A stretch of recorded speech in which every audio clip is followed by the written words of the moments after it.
Europe 1. Le grand direct de la santé, toujours avec le docteur Jean-Michel Cohen, Elisabeth Assayag, le docteur Martine Thérèse et maintenant notre dentiste, le docteur Richard Van der Vliet. Eh oui, accident, chute, mauvais réflexe, il en faut peu pour se casser une dent. Alors quand cela arrive, que faut-il faire? Est-ce une urgence? On en parle ce matin avec le docteur Richard Van der Vliet. Et tout d'abord, docteur, ça casse facilement une dent?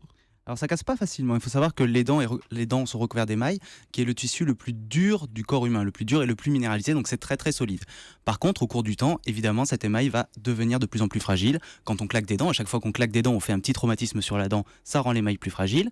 Vous savez ce que c'est que l'onychophagie, Jean-Marc? Pas du tout. Alors c'est le fait de se ronger les ongles. Ah.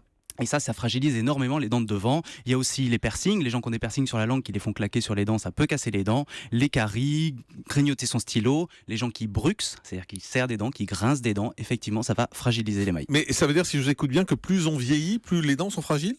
Bien sûr, un petit peu comme le corps humain en entier. Les yeux deviennent un peu plus fragiles, les dents aussi, c'est pareil, les os, etc. Quand on se casse une dent, c'est une urgence?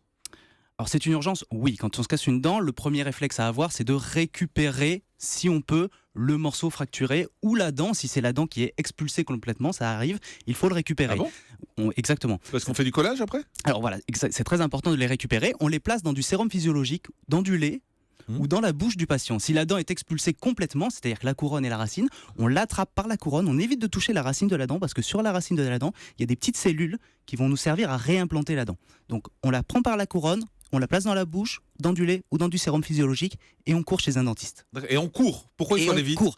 Parce que, encore une fois, si la dent est expulsée notamment, il y a des cellules sur la dent qui vont nous servir à la réimplantation de la dent. Et plus on attend, plus on va perdre ces cellules et moins on va pouvoir réimplanter la dent. Mais ça veut dire qu'on peut réimplanter une dent totalement? On peut la remettre et exactement. Et elle reprend vie? Si vraiment elle a été expulsée dans son intégralité, qu'elle n'est pas cassée, qu'on a bien conservé cette petite couche de cellules sur la racine, on va pouvoir la réimplanter en la faisant une petite contention, en la collant aux dents d'à côté. On a un taux de succès qui n'est pas de 100%, mais qui est relativement bon. Mais c'est important de remplacer une dent cassée. Alors, l'esthétique, bien évidemment, c'est évident, mais est-ce qu'on peut vivre avec une dent de moins? Alors, oui. Là, on ne parle pas vraiment de dents de moins, puisqu'on parle de dents cassées. Ouais. C'est-à-dire que si on perd un fragment d'une dent, effectivement, il va y avoir un petit préjudice esthétique. Si c'est une survie de devant, ça va poser problème. Après, tout dépend du volume du fragment. Si c'est léger, c'est pas très grave, on peut vivre comme ça. Plus le fragment va être important, plus on va se rapprocher du nerf de la dent. Et si vous restez comme ça, vous allez avoir des douleurs, un risque d'infection, un risque de nécrose de la dent. Et donc, il faut évidemment faire quelque chose. Est-ce qu'il est possible de prévenir? Alors, prévenir les fractures, oui, plus ou moins. Un accident, on ne peut pas le prévenir. On tombe en vélo, on tombe en roller, un enfant qui commence à marcher et qui tombe et qui se casse une dent, on ne peut pas vraiment le prévenir.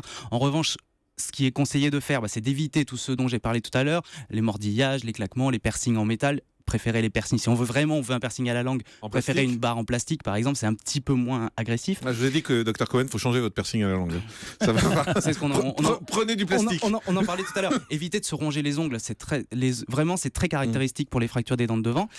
Pour les grands sportifs, les boxeurs, les rugbyman, les hockeyeurs, porter des protège-dents que le chirurgien dentiste va pouvoir fabriquer sur mesure, ça va permettre aussi de protéger tout ça. Mais par exemple, se brosser les dents avec du fluor, ça renforce les dents ou pas du tout? Non, pas du tout. Ça ne renforce pas ça va protéger les dents contre vos caries, mais ça ne va pas renforcer la structure de la dent. Donc il n'y a rien qui peut faire qu'on renforce sa dent et qu'on lui permet d'être plus solide? Non, vraiment pas. Quand on a cassé une dent, on peut la recoller avec quoi quand c'est un bout de la dent? Parce que vous avez dit de le récupérer, on le casse avec quoi? Tout dépend du volume du fragment. Si la dent est expulsée, on la réimplante. Si c'est un léger fragment, que le nerf n'est pas atteint, on va pouvoir recoller le fragment si on l'a récupéré, ou alors reconstruire la dent à l'aide d'une résine composite. C'est du couleur de la dent, ça ne se voit pas, et on va pouvoir reconstruire la dent comme ça.